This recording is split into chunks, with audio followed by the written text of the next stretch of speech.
Oh, yeah. Can't mess this up any more than it's messed up. No This is kidding. Mike Griffith on the Bako Motorsports Power Hour. Kern County Raceway Park segment. Got Steve Hughes in with us today. And some guests. It must be motorcycle racing time. It's time.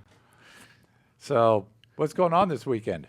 Dude, we got a lot of stuff happening, not just on the big half mile, the quarter mile, and the eighth mile, but we're also going to have some stuff on the motocross track as well as the dirt track this weekend. So a full slate of racing out at KCRP this weekend.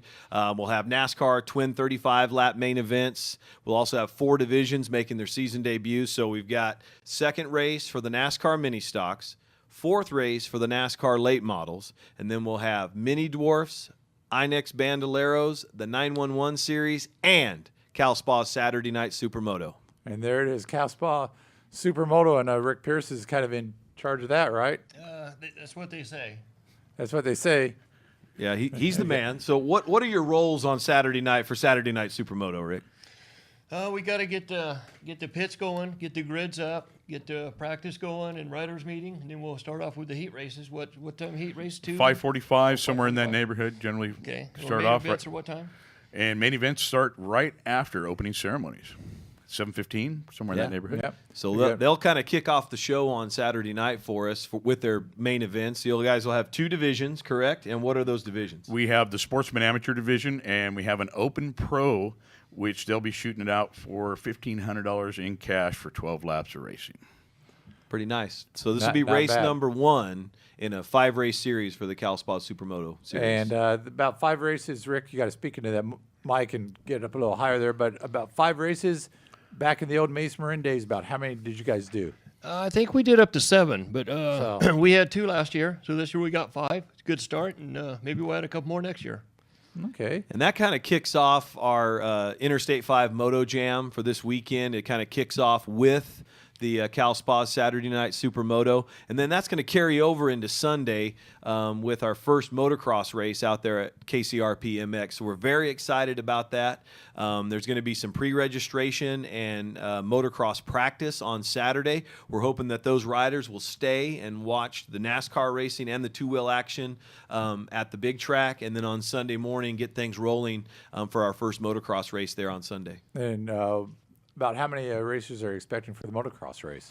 It's tough to tell. We didn't do any pre-registration, but typically by what we've seen and by the feedback we've gotten, we're looking at well over 100 riders on Sunday. Excuse me. So it should be fun, and not going to be too hot yet. Maybe only in the 70s, low 80s. So Yeah, Oh, should it's be pretty ideal riding weather. This is a really good time of year, and everybody's really excited to get this going. So Perfect. okay, we'll get back to that. We got a host of results from last Yes. weekend. Pretty big weekend. Last weekend had the Spears SRL Southwest Tour in, so we might as well roll some highlights from what went on last week. All right, where are we looking? Right over here? All right, here we go. I think we kick things off with a great field of Inex and SRL legends. And there you see Cody Winchell on the point there. And Winchell, the donut man, we call him, he's going to take off and go right to the lead on this one. 16 cars, early cautions. Mike, you were there and witnessed this. This is on lap number 1, lap number 2, and lap number 3 right there. More cautions, but back to green flag racing. Brandon Weaver making his season debut, the KCRP track champion from 2015. But it was really Cody Winchell that really had the command of this until right here. Some lap traffic. Winchell tries to go behind the 13 of Jerry Flippo, opens the door for the 15 of Brandon Weaver, and Weaver takes home a win. Big win, and a great burnout for him. And he says, dude, that was my best burnout ever. I said, I'll have to agree with that.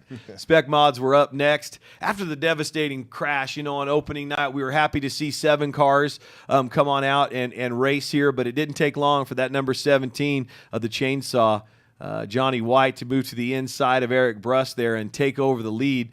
There he is battling with the number 6 machine as they enter turn number 2. But there he takes the lead on lap number 4 and leads the final 16 to get his 2nd win in a row. And there's hope for that division. He's not going to make all the races. So Yeah, and guys are still rebuilding their cars, and we're really looking forward to that division growing. SRL S2 saw some great racing action out in front there.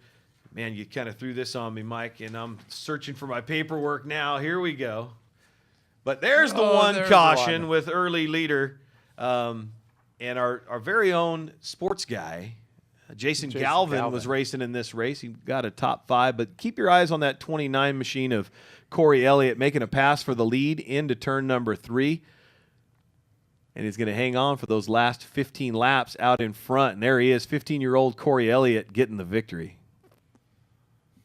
And the final race of the evening, the DC's RV Center 100 out at Kern County Raceway, the season debut for the Spears Manufacturing SRL Southwest Tour. The first 25 laps of this race, Mike, you'll have to agree, were fantastic. These guys wanted to get to the front. There was no doubt, and everybody in the top 10 was racing hard to try to get to the front. And Derek Thorne, we'll see here in a little bit in the 89, following. He was down low, and Mayhew went high for the lead, and Thorne followed right behind him. Pretty slick move, and then they put on about a 4-5 lap battle for the lead. They were side by side for 4 or 5 laps, and here you see some more of that door handle racing. And I'll tell you, Mayhew held on for as long as he could, but that new track record holder, that 43 of Derek Thorne, starts to make a move to the inside again, really set him up over the first 5 laps. And we had one caution with the 21 of Blaine Rocha. There you see the smoke coming off the tail end of that red NTS Motorsports machine, and he'll pull into the pit. So right there on lap 39, back to green flag racing action. After that first 25,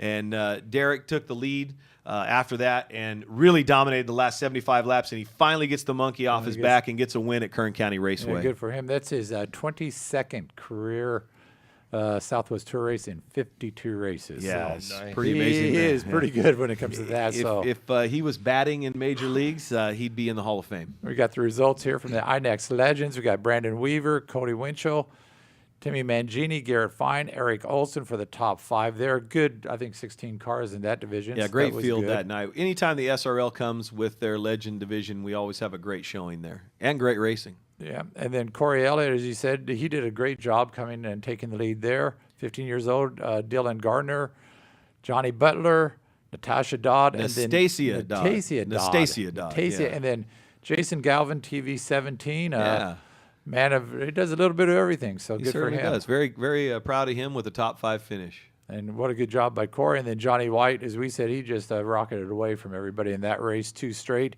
Kevin Callahan, Eric Brust, Jim Coffey, Brock Thompson. But Johnny said he's hoping to run some K&N races, so he'll miss a couple races. That keeps the championship open for everybody. Kevin Callahan in the 6 car is the one I like to keep my eyes on right now. He was very fast, was able to really run some consistent lap times. Johnny was just about 0.2 quicker than him per lap. And should be getting a few more of these cars back that were kind of smashed up. Definitely on working night. on them. And then we got the Southwest Tour race, Derek Thorne, David Mayhew, Greg Vogt. And Bobby Hodges, Brandon White. And a good field, 18 cars for that division here, and a solid race. And you said 1 yellow. Good race all night. For that division, they come back one more time. They certainly do. They'll come back in October, on October 17th, for our 2nd annual Citgo Lubricants Fall Shootout. We'll have the SRL Southwest Tour, DC's RV Center 100 again. We'll also have the NASCAR late models for a big race to win there. It is going to be a great weekend in late October. Now we got the late models coming up this weekend a little bit, twin 35s. Yep. So what are we looking for there? Oh, but you're going to be those top 5 cars are going to be battling it out, and I have a feeling that guys like the number 13 of Josh Horn, the number 5 of Chris Dalton, those guys, their programs are really starting to improve. But Racing Vernon, Eric and Brian Richardson, the 51, Racing Vernon, of course, the 15. Oh, goodness gracious, help me out here. I just went Lance Wilson. My goodness, I can't believe Lance Wilson just got the win. Yeah, I can't believe I forgot that right there. But little brain Lance fart. Wilson and the red cars. Yes. They're going to be tough to beat. Well, they certainly are. You know, Buddy Shepard in the 22S machine did a great job getting his first win at KCRP. I think Racing Vernon's program has really stepped up, but the guys, those underdogs that we call them underdogs, but they come out there, they're just running about a tenth slower than those top 5 cars, and there's room for improvement there, like the Josh Horns and the Chris Daltons. And as we said, a big night of action. You're going to have the Bandoleros and the Quarter Mile. I think Kersey Young might be making her debut. She is going to make her debut. Beautifully nice prepared car we'll see on Saturday night. Been racing some junior mini dwarfs just for a couple of years. She's only 9 years old, so it's going to be interesting to see how she does in a faster car. And then, as you said, 911 and the mini stocks. But then let's go back to this supermoto stuff. I think this is a treat. I mean, these guys put on a show, don't they? This is something when I announced at Mesa Marin, I was down on the track calling these races. This is stuff that I really, really enjoyed, and it really started to peak, would you guys say, about 2001 when we really saw it at its height of popularity and the drivers coming and the riders coming out. And it's something that I loved. And when I knew that KCRP had 2 races previous year in 2014, I really wanted to partner up with Dave and E-Ticket Promotions at the track to really start to grow this the series. And that's exactly what it's done this year, right, Dave? It has, and it's almost so we've gotten Cal Spas back on board as our title sponsor again this year. So it's almost like a little nostalgia deal, where we're going back to the days of Mesa, but yet here we are, current day. We've got some national pros, some local guys actually that'll be in here battling it out. We look for 20 to 25 bikes in each class. It's just a lot of fun. The crowd enjoys it, and it's always fun. Like Steve says, when our races start, the pits pretty well stop, and all the drivers are against the pit wall watching. Yeah. It's good stuff. I mean, when you take a motocross bike designed for something totally different, now, of course, there are specifically designed supermoto bikes now that manufacturers make, definitely purpose-built. But when you see them, what you normally see as a motocross bike with 17-inch wheels and the wide slicks on them, and they take these things and they fly down the front straightaway and then back it down and downshift and get the bike sideways and slide it into the corners and then whip it back around in the jumps. It's just really exciting stuff. Now, how has the course evolved? It was kind of how has the course evolved from last year to this year? Have you made some changes to it? We've made some changes to try and help allow passing and some freer flow to crowd pleasing things, so to speak. We are looking forward to having some larger and more jumps later on in the season. At this point, we're pretty well close to what we ran last year. But what's really amazing is the lap times have dropped by probably 4 to 5 seconds because the guys have really gotten out there and gotten the place wired. They get around there in a hurry. And last I heard on Sunday when we had a little practice out there, Josh Jackson was running in the low 47s, which we used to be in the high to mid 52nd. So the guys are out there just getting it done and getting around there in a hurry. Yeah. And now at Mesa, you could run through a little bit of a dirt in the infields, kind of keep the guys a little honest, I guess, because especially down there in that turn 4 area was quite a bit of dirt and a jump, as I recall, at Mesa Marin. No dirt here, so how do you compensate for that? That's where we've been turning to the metal ramps. Like I said, we have one in place we used last year. The one that we're trying to engineer and get put together now isn't quite ready yet. It's just one of those things where it has to be movable kind of in a short time period because we are running with the NASCAR guys. And quite frankly, the riders, they don't even really mind it. They really enjoy running it at night, prime time with the NASCAR guys, the lights on. And then when they're done, they get a chance to go up and sit and watch some great action. So good deal. A lot going on Saturday night, Steve. So once again, what do we have?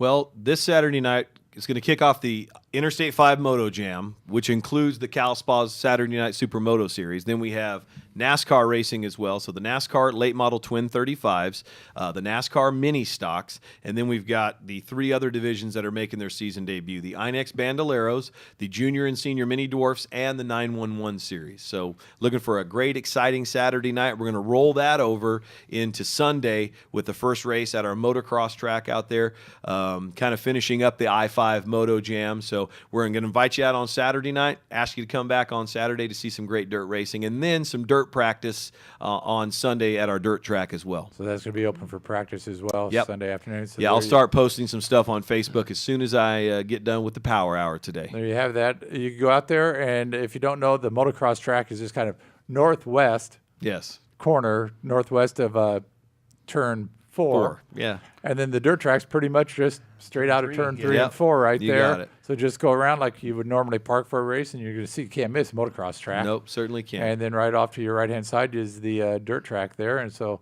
a lot can't of fun miss that happening out now. there. Also, we've got our we've got our restrooms up, we got our fencing, our nice wrought iron gates. We've got our ticket booth up and ready to go. Our bleachers are just about ready, so starting to look like a racetrack now. A little practice and maybe some racing by the end of the year out Boy, there. we hope so. Knock on wood. Okay, there you have it. Big weekend of racing coming up at Kern County Raceway Parks. Saturday during the day, get out there, watch some motocross action. And then Saturday night, stick around, watch some more bikes and some cars go around the big oval. So Bako Motorsports Hour will be right back after a word from our great sponsors.